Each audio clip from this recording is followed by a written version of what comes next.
Ara fa un any amb els atemptats de Barcelona jo estava a casa, recordo perfectament agafar el mòbil i veure que havia passat un atemptat a Barcelona i no m'ho podia creure.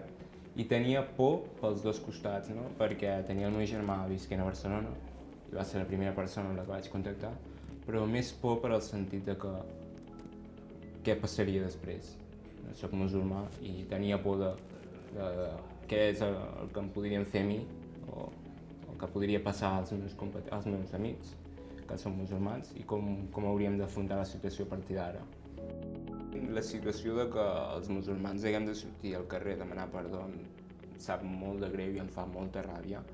I és ràbia, pena, és una barreja d'emocions i sentiments, perquè en el moment que tu sents que tu has de demanar perdó per una cosa que no has fet i no tens res a veure, és molt dur.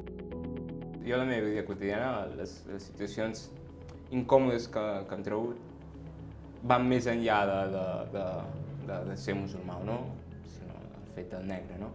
Jo crec que tot això és el màxim d'odi pel mínim de raó. Sempre he pensat que ser musulmà o ser negre, ja pel simple fet de ser diferent al que ells estan acostumats, doncs seràs atacat.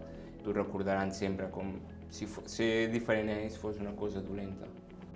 Les escoles mateixes t'ensenyen l'islam, però no t'ensenyen el que realment és l'islam, t'ensenyen la base i com es va formar, però no què és, no el després de l'islam, no com ha evolucionat. Probablement si la gent s'informés més i deixés les xarxes socials a un costat, els mitjans de comunicació, probablement no tindríem tants problemes.